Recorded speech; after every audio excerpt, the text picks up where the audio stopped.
Okay, last week this house was being painted, so there was not a lot I could do in the way of making a video. I'm not exactly sure what my landlord said this place was built, 87, 86 maybe, but yeah, there was other repairs needed. I did a few of them myself in the bathrooms with caulking and things of that nature, but most of this living room last Friday was covered in plastic, and most of the furniture was in the middle of the room with plastic on top of it and painter tape along the trims and areas like that. So there wasn't a whole lot I could do in ways of finding a place to sit the phone down and make a video, especially since I'm having to refer to a couple of online documents here in order to do this. When I tried to sit down in my car and do it with one of these phone holders, but the way it was doing it at an angle, it just wouldn't hold up right, and I finally got tired of it. It's kind of cold outside too, and even with the heater running, the heater was interrupting the speakers, and so I just gave up and said I would save it until the following week. Before I had talked about how I was going to expound on the original story about how Bill and Bob actually met because of an online discussion that was talking about that movie, My Name is Bill W. with James Woods and James Garner, which kind of tells more of a Hallmark feel-good movie type of thing and is far from the reality of the entire situation. But what I was trying to do was pull up those files. But before I get started, I also had to mention that had me one of these little run-ins again with the same old accusation. You know, you're only putting this channel together because you hate AA. That's really all it's about, you know. You got mistreated and abused, and you can't suck it up and get over it like a real man, and you just go around attacking AA because you're just a miserable, horrible, yada, yada, yada. Pretty much heard it all before. It has nothing to do with the fact that AA is an ineffective cult that really doesn't sober up 90% of the people, 95% of the people that are exposed to it, and tends to make the binge drinking problems and the relapsing problems worse, which this particular moron seemed to say, well, that proves it's a disease right there. No, it actually proves that these are ineffective treatments that don't do any good for anybody. But it has nothing to do with exposing the fact that religion has wormed its way into our legal system in such a way that people are court-ordered to an ineffective, outdated religious cult that has roots in a Nazi worshiping type of organization in the called the Oxford Group, the one that said Adolf Hitler was a gift from God, right? But that has nothing to do with any of it. That has nothing to do with reality. It has nothing to do with why I'm making all these videos. I just make these videos because I just hate AA. I just hate AA, and I can't get over it. Just can't get over it all. But anyway, I was reading an article before I dive into this video today. There was an article I was reading about the just say no approach that we've been throwing onto our youth from the time that I was a little kid. For those of you who grew up in the 80s, you probably remember the commercials that had these eerie horror tone movie effects to it that would always come out with a just say no thing. They even tried a few trendy little rock songs on some of the commercials. You know, you got the jamming music and the big hair band and all that stuff going, but they're not singing about having a party or having a good time or anything else that made up the hair bands of the time. They're singing about just say no to drugs. Well, after almost 40-something years of that, and I can't remember exactly when the just say no thing happened. I think it even predates my own childhood. When I was born in '77, just to put that out there and let you know the time period I'm working off of in memory. But they said it was time to admit that we got a problem. Just say no doesn't work. As a matter of fact, they said that treating youth like they were moral failures for not just saying no was actually a terrible approach to approaching drug addiction, and that certain elements in the addiction community, not the overall monolith of the addiction community, which is run by 12-step cult religion, but that there were certain voices in both the scientific and in the sociology angle of drug implementation and drug policy that were actually saying perhaps we should start talking more about harm reduction. Perhaps we should start talking more about telling the truth about these types of things and maybe educating people about drugs rather than telling them just say no, you weakling. you useless waste of life. Why don't you just say no? Be a man. Get up in the morning and make up your bed, because when you make up your bed, you can change the whole fucking world and all that kind of garbage. But it's definite proof that maybe, hopefully, that there's some element of some small hint that things are starting to change around the addiction conversations in and around at least this nation. I mean, I think we're a long way away from destroying the AA monolith that currently has cemented itself into public life and cemented itself into public consciousness due to the fact that it makes billions of dollars, and it's not about to give that up anytime soon. But I wanted to throw that out there as kind of a little bit of a substantial bit of evidence that shows that, yeah, the 12-step cult religion, the idea of total abstinence, the idea of punishing people for experimenting or sampling with mind-altering substances, which they never go after booze, by the way, even though it causes all kinds of untold suffering, might be starting to shift in such a way that, yeah, the AA cult members may have to start worrying. The AA cult members may have to start worrying that their sacred religious monolith is starting to crumble. But that's not the topic of this video. As a matter of fact, I don't want to get sidetracked here. I want to kind of stay on the topic that I was going to talk about. We've all heard, if you've been to any AA meetings for any extended period of time, the story, right? It's right there in that book. It's right there in the chapter. I think it's A Vision for You, if I'm not mistaken. As a matter of fact, I know it's A Vision for You, because the chapter begins with, for most normal folks, drinking means colorful imagination and conviviality, but not so for us horrible alcoholics, shivering denizens in the mad realm of king alcohol and all this other horseshit loaded language. But it goes on to tell the story about how Bill W. was, lost at sea and adrift out there in the middle of Ohio somewhere, and he didn't know what to do. He was looking at that bar down the hallway, and he was saying to himself, I really want to go in that bar and I really want to get loaded, but I'm going to call someone on the phone. I'm going to call someone on the phone and say, I got to talk to another alcoholic.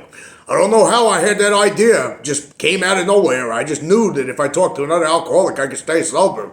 And he met Dr. Bob, and by meeting Dr. Bob, all of a sudden, boom, the 12 steps magically flourished into this monolith that we have today that controls our legal system. And it must be God. It must be God directing all that. God was right there in the hotel with Bill W. And he said, you must call another alcoholic on the phone. I'm beaming down this information from divine providence. And Bill W. followed it. Maybe AA God looked like Charlton Heston from the Ten Commandments. I'm kind of, you'd have to be an older person, or at least in my age group, to know what I'm referencing there.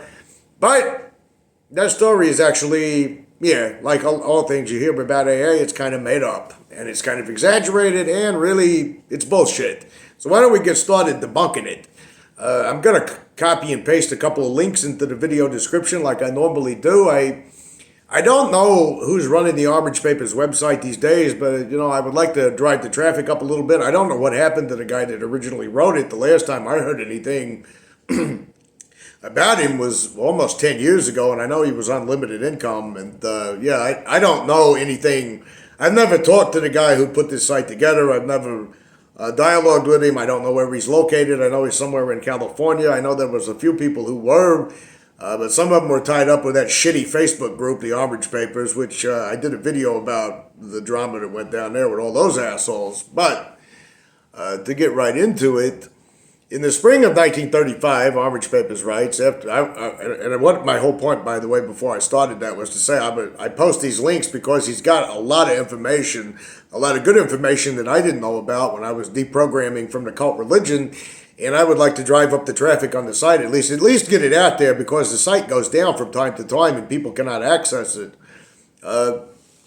In the spring of 1935, after a few months of sobriety, Bill Wilson made one more attempt to get and keep a straight job. Yeah, he never really worked for a living much. He liked to, let other people give him money. He got involved with some more Wall Street manipulators who were in a proxy battle to take over a rubber equipment company in Akron, Ohio. I didn't actually know about the connection with Akron, Ohio and tires and the rubber industry until a particular writer friend of mine who I had read one of their books. I won't advertise it on here necessarily because I didn't get permission to, but There's a setting in Akron, Ohio that has to do with that. If they ever give me permission, I'll be more than happy to, Anyway, Bill went there as part of a team that was attempting to take over the company. They were outmaneuvered by the opposite team and lost the proxy battle. Bill's fellow team members packed up and left town, leaving Bill alone to try to salvage something from the situation. And Bill Wilson found himself alone in Akron with a weekend to kill. Now, the standard Alcoholics Anonymous story here is that Bill was wandering around the Mayflower Hotel in downtown Akron. Don't know if it's still there today or not. Feeling depressed and thinking about drinking. He stood in a lobby where there was a hotel bar at one end of the lobby with music coming out through the saloon doors, and at the other end of the lobby was this public telephone with a plaque on the wall that listed many of the local churches and their ministers. Bill was torn between going into the bar and having a drink or calling a church for help, for someone to talk to. Knowing what I do know about Bill W., he probably went in the bar and had a few drinks and went back to the phone. And then he put the phone down a couple of times while he was still talking on the phone. He went back to the bar and had a few more drinks. I don't think Bill W. ever summed it up. And that's a distraction, so let's just stay with the video here. I could do a video on that, though. Bill wrote that as he was considering drinking, he thought, but what about the responsibilities? His family and the men who would die because they would not know how to get well. Ah, yes, those other alcoholics.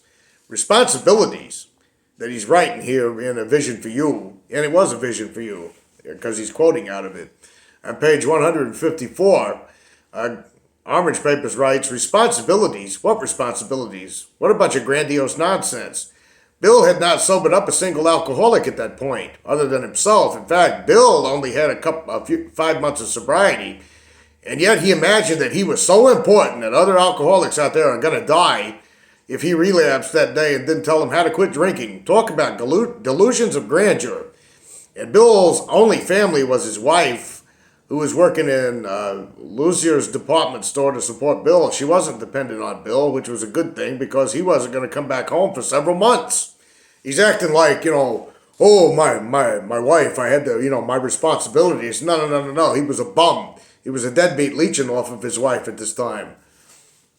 So anyway, that's the official AA story. Bill goes to the telephone, picks out a minister, supposedly at random, Reverend Walter F. Tunks, and called him. And Tunks allegedly gave Bill a list of 10 people to call. Bill tried them all, and he couldn't find a single alcoholic to talk to. Bill said the last person Bill called was Norman Shepard, who in turn sent him to Henrietta Seiberling, who was a friend of a drunken doctor in town. She was a big AA guru, but she had a lot of bad things to say about Bill, as I'm going to try to outline in this video. And her drunken doctor and friend in town was Dr. Robert Smith, or Dr. Bob. Henrietta Seiberling and Dr. Smith just happened to also be members of the Oxford group. Surprise, surprise. He leaves that out in the big book official storyline, doesn't he? And she welcomed him immediately and told him, you can come right out here. She arranged an appointment for Bill to see her friend. And because Dr. Bob was already passed out that day, it had to be the next day. Bill declares, in retrospect, it all seems as though the entire thing has been divinely ordained. Yeah, but there's a couple of problems with Bill's story here. The public telephone was on the ground floor of the hotel. The hotel bar was upstairs on a raised level. They were not at opposite ends of the lobby. So it was impossible for Bill to have stood in the middle of a lobby and looked back and forth between one or the other, debating whether to choose one or the other. Yeah, but it makes for such good storytelling. If you ever saw the series Boardwalk Empire, the character says, never let the truth get in the way of a good story. The biography of Bill Wilson that was written by Matthew J. Raphael explains none of the several narratives of Bill W.'s moment of truth conforms to the actual configuration of the lobby in 1935. They all misleadingly depict Bill crossing between the elevator bank and the bar at opposite ends. Given the deployment of furniture in 1935, according to old photographs, so as to leave an aisle to the desk from the Main Street stairs, the only possible path for Bill to have paced ran north and south across the width of the lobby with the elevators at one end. What stood at the other end, past the desk in the middle, was the State Street entrance. There was no bar on the lobby as the elevators. It lay neither down the lobby, like it says at the end of AA Big Book, nor at the end of my beat, as the AA Comes of Age book says. nor at one end of the lobby, as another book says, nor directly across his path from the march. To enter the Merryman Tavern, Bill would have had to climb 7 steps to the mezzanine level, and he could not have seen the inside without an ascent. Once Bill had picked up the phone, a pillar would have blocked his view of the mezzanine. The phone bank, tucked around the corner, would have provided him sanctuary from any kind of temptation by seeing a bar, so that was made up. And Bill did not just choose to call Reverend Walter Tunks at random or by lucky chance. That wasn't a coincidence, that wasn't God, that wasn't divine providence. Reverend Walter Tunks just happened to be one of the staunchest Oxford group members in Akron, Ohio at the time. And Oxford group members in New York had almost certainly told Bill W. to remember to call Reverend Tunks when he was out of town and go to Oxford group meetings while he was in Akron. Be like if you're an AA member and you're going on vacation and someone says, hey, there's an AA meeting right there where you're going on vacation at. I know the old timer running the thing. He's a great guy. You need to call him while you're there. And then it doesn't sound like such a miracle at this point, though, does it? In fact, Reverend Tunks had been changed by Reverend Sam Shoemaker. There's another section of the Orange Papers. I won't go into that this time. Who was also Bill's mentor. Wow, imagine that. So let me get this straight. Bill W. goes to a motel. He calls a fellow member of an Oxford group who just happens to be good friends with his own mentor. It's starting to not sound like so much of a miracle here, is it? It's starting to sound almost like it was no big deal at all. Bill Wilson claims he had scored what he called a 10 strike by choosing Reverend Tunks. Well, that's not really so. And of course, Reverend Tunks sent Bill to other Oxford group members. He didn't just give a phone number out at random. That wasn't a coincidence either. It'd be like if you're an AA member when you go out of town and another AA member who's your sponsor says, hey, while you're out of town, look this guy up. He's a good friend of mine. You look the guy up and the guy says, hey, while you're here, let me introduce you to a few people. No big miracle, no big mystery involved here. Walter Tunks was one of the founding members of the Akron Oxford group. As such, he was someone of whom Sam Shoemaker, Bill W.'s mentor, and other New York Oxford group members were certainly aware of and knew. As for Henrietta Seiberling, given the Oxford group's penchant for celebrity and Tunks' position in the Akron Oxford group chapter, that Tunks himself did not know Henrietta Seiberling and her efforts to help Robert Smith seems very, very hardly credible at all. The Oxford group had gotten established in Akron because some groupers succeeded in temporarily sobering up Russell Firestone, the prodigal son of tire millionaire Harvey Firestone. Oh, that's where the Firestone tires come from. The senior Firestone was so grateful that he donated large swaths of money to a big Oxford group campaign in Akron that established an enduring chapter. The Akron Oxford group had an established history and practice of working with people with drinking problems, so Reverend Tunks was not overly surprised by Bill W. asking him to speak with another alcoholic. They were already doing this kind of thing anyway. And another of Bill Wilson's biographers, who was following him, who is also his follower, Michael Raphael, writes, because of Tunks' Oxford group affiliation, he was familiar with Reformed drunkards, and he was unreservedly receptive to Wilson's seemingly bizarre request that he needed help making contact with another alcoholic. In other words, he called someone who was already working with people who had drinking problems, who happened to be a member of the same group he was, and who happened to be a good friend of his mentor. Wow! This is looking less and less like a miracle here, isn't it?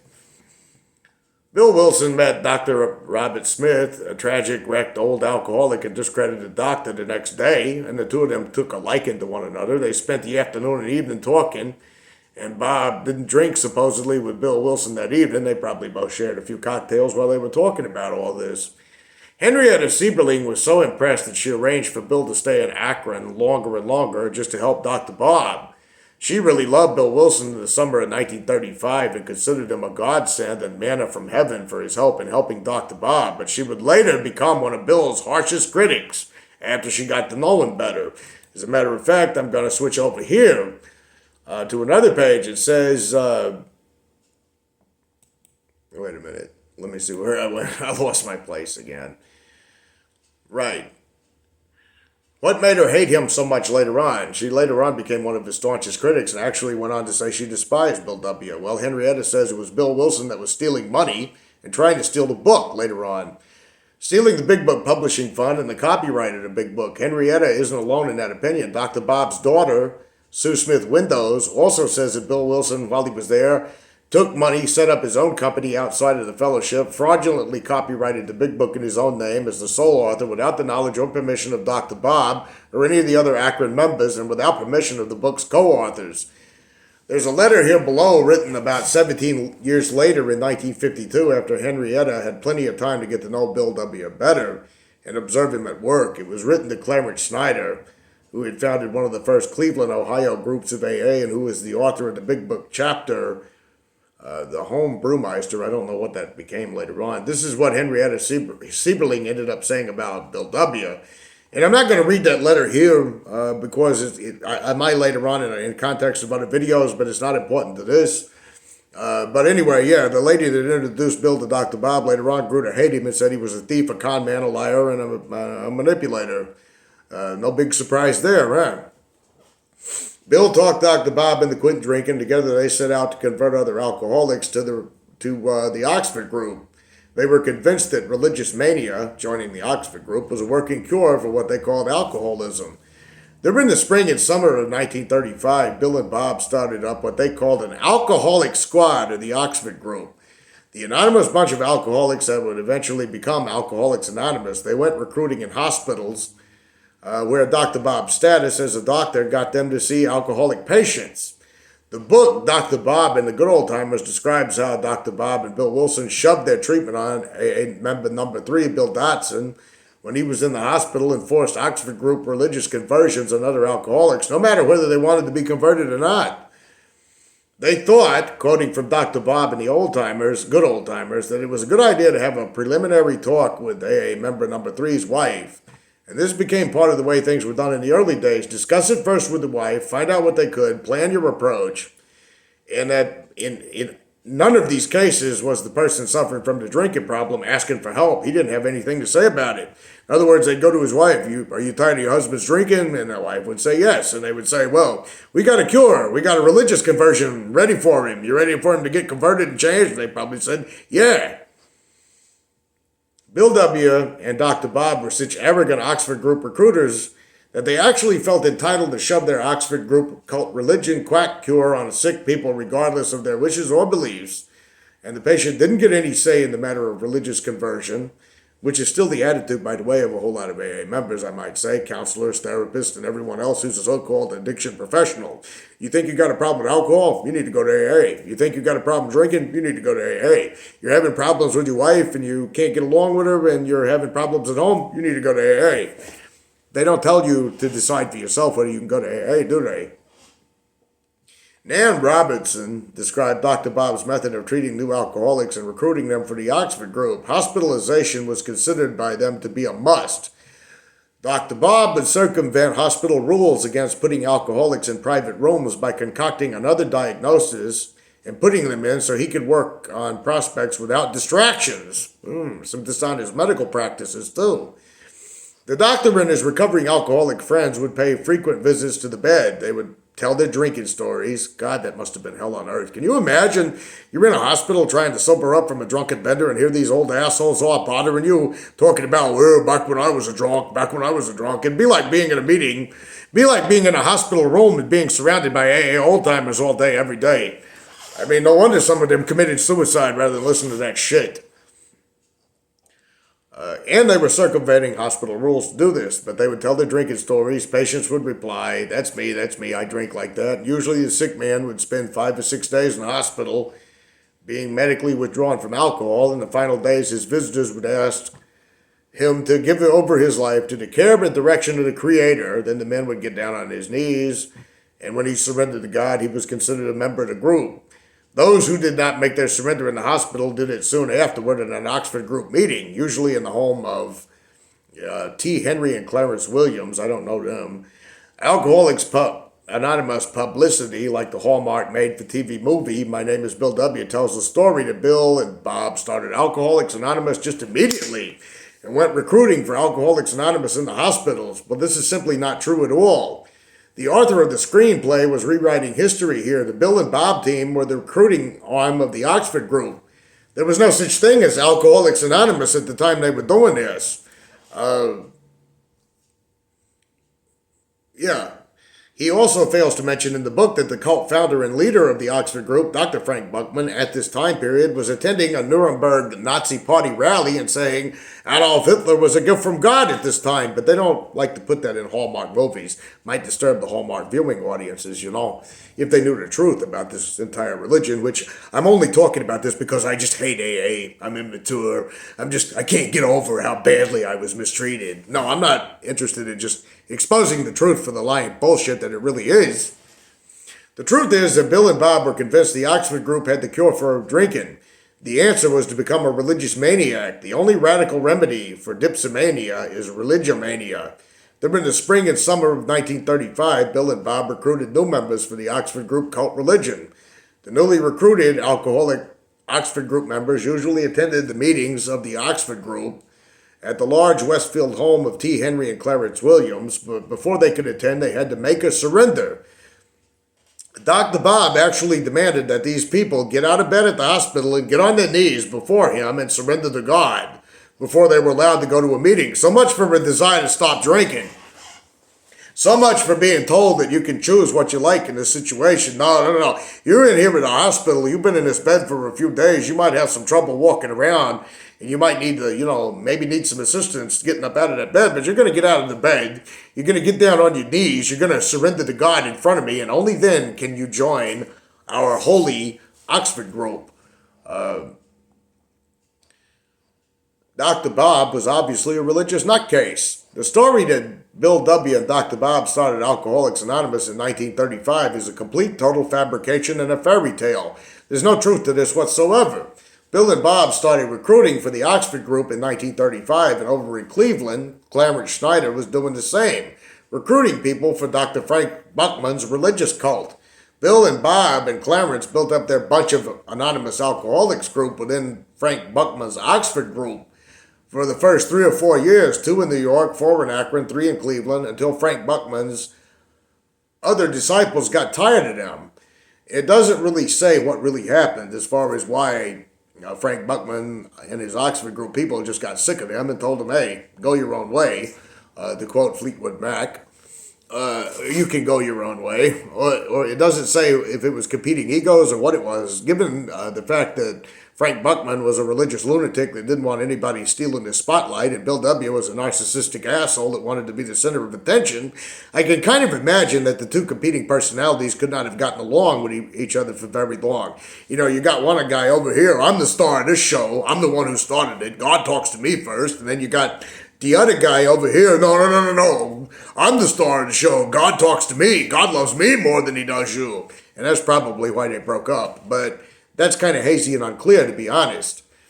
But Armitage Papers here just simply believes that the alcoholics weren't rich enough, they weren't famous enough, they couldn't be manipulated through guilt induction enough, the way that Buchman's group would do it. They mainly wanted to just recruit more poor, down and out alcoholics, and other Oxford group members just didn't like them. These were poor people and everything. The Oxford group wanted rich people. The Oxford group was almost like the modern day Scientology thing is. You got a lot of money, we're interested in having you. You're a movie star, we're interested in having you. Wait a minute, you're broke? You're a bum? You live in a flop house? God doesn't really love you, The whole Oxford group strategy from the get-go was to convert rich, powerful, and famous people and then publicize their names for all they were worth in order to attract more rich, powerful, and famous people, especially people who could give them big donations. Shabby, down and out, penniless alcoholics who wanted to stay anonymous just couldn't fit in with the Oxford group meetings that were held in glittering places like the Waldorf Astoria and the Plaza Hotel. Eventually, the Oxford group started telling Bill W. and his alcoholics maybe they should consider taking a hike. It seems there is some question and some controversy over the question of whether Bill W. chose to leave the Oxford group or was told to leave. The friends of Bill Wilson like to claim that Wilson left voluntarily because he had a higher mission. But I mean, to be honest, higher mission, Bill W. didn't give a flying fuck about a higher mission. He cared about enriching and empowering himself. That's the only thing he cared about. But a more realistic reading of history indicates that the Oxford group was just tired of him. Reverend Sam Shoemaker remained above the fray, but gave tacit permission to his assistant for him to edge the alcoholics out by slandering the Wilsons and declaring that they were not of maximum service. Isn't it funny how all these cult religions all claim that they're the ones who have the true voice of God and they know exactly what God wants? It's one of the slyest things I've seen AA members do in the meetings when they'll say, well, I don't know. God could be anything. I don't know what God is. I have no clue what God is. I know it is. That's a lie. That's a fucking dishonest tactic, and it's a lie. You cannot possibly say that you have no idea what God is and then proceed to tell me and dictate to me everything God wants, everything God demands, and everything God needs. Therefore, you're lying when you say, well, I don't know what God is. Bullshit. That's a way that you can dodge and get out of it about answering any real questions. It's kind of like people who try to duck and dodge and do all that other kind of maneuvers so they can remain dishonest and they can keep their cognitive dissonance going and pretend that they don't really know what God is, that God is a mystery, while telling you that you die drunk under the command of God if you don't quit drinking. It's just, it's so dishonest, slimy, and weaselly in one way. And anyway, Robert Thompson wrote a fairly good book about Bill W. It was called simply Bill W., which is good in spite of Thomas's very pro-AA bias and occasional twisting of the facts. Thompson was presumably an unpublicized AA member because he was a personal friend and co-worker of Bill Wilson's for the last 12 years of his life. Thompson's account of everything is a little bit 100% compatible with the standard party lines, which isn't surprising when you consider the fact the book is said to be based off autobiographical tape recordings that Wilson made before his death. Nevertheless, there are some interesting details to be gleaned from the book in spite of its AA apologetics. For example, we'll take this out of the book from Robert Thompson. One evening, Bill discovered that alcoholics from the mission had been forbidden to come to Clinton Street. In the large Oxford group gatherings, it was bandied about that, after all, the Wilsons were not really of maximum service, a phrase that was foreign to Bill and Lois, but nonetheless upsetting. Finally, what was referred to as the divergent work of this secret group became the subject of Sunday morning sermons at Calvary.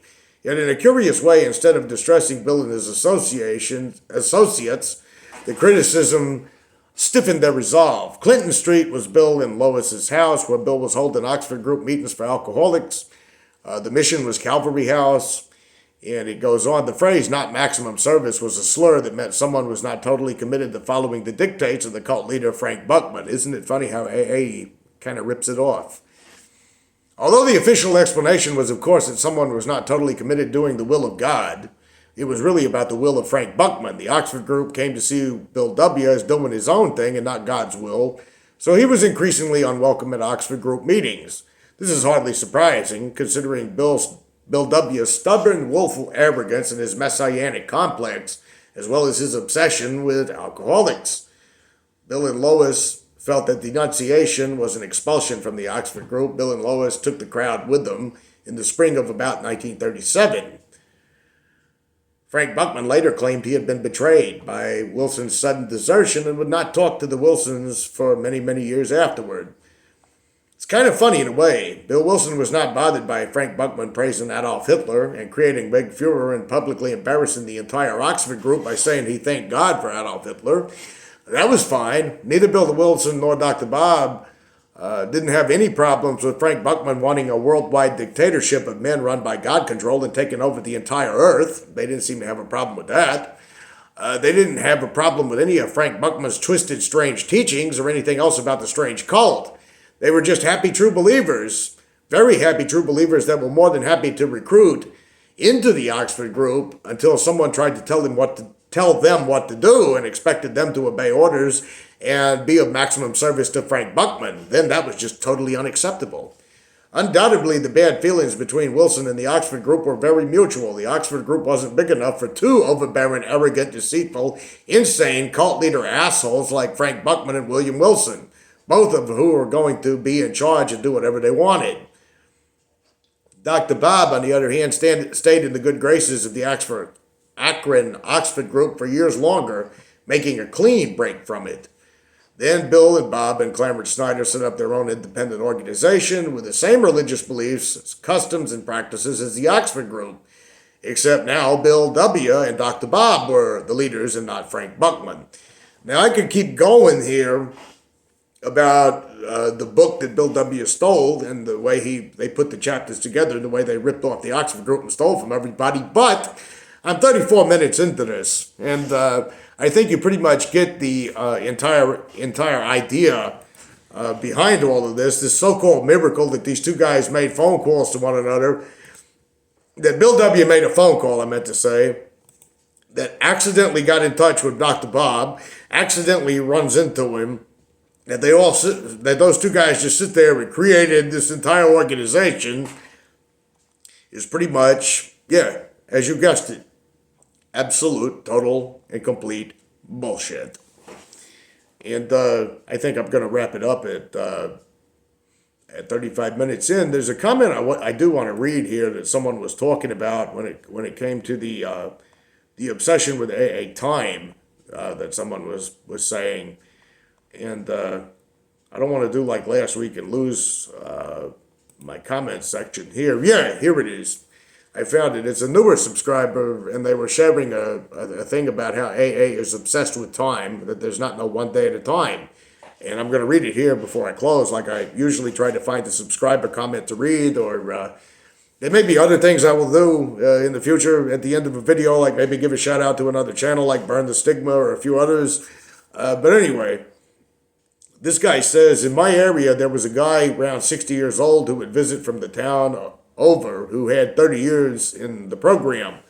The man was a counselor and talked an excellent game, and I remember thinking his wife was lucky to have found him. She was also in the program. Found out a few months ago that he got busted for growing and selling weed and running guns. He went through the legal process and was about to have to surrender himself for 3 years in federal prison. One thing led to another, and this big fat pile of shit attacked and tried to stab his wife to death and chased her through an apartment complex with a knife. Cops came in and he threatened them too. After 2 attempts with a taser, didn't faze him. They dropped him by shooting him. Basically, he goaded the cops in his last words where he yelled complete total abuse at her. She pleaded with him to stop. Learned on the body cam video they weren't even married, like they told everybody. This was just a lie. And what disturbs me the most about all of this, I'm skipping a little bit in the comment, because this is actually not the comment I wanted to read. It was a different comment about a guy committing suicide after relapsing, but this is a different one. And then when all this disturbed the hell out of me, I tried to talk to my sponsor about this entire incident. She refused to say a negative word about it, just kept saying, all I know is AA saved my life. She stuck by her positive platitude psychology through and through. In retrospect, this was the moment I started to truly shake out of the brainwashed stupor. And that, too, kind of lets you know what kind of people you're dealing with in AA. And the fact of the matter is, AA members can murder, rape, and do horrible things, and they'll be just like that troll asshole that was bothering me earlier. You just got this channel because you're pissed off at AA. They just make excuses for it. If you're criticizing AA, it's because you're a bad person. If you mention that members in AA do horrible things, like try to murder their wife and have to get shot dead by the police after they were illegally doing things with drugs, all I know is the program works. It's saved and helped a lot of people. It's helped so many people, you know. They always say so many people, but they never can provide any statistics for that kind of shit, where I can provide tons of evidence that it kills more people than it helps. Anyway, that's almost 38 minutes. Oh, you could have watched an entire sitcom and half of a sitcom in that time. Until next time, everyone.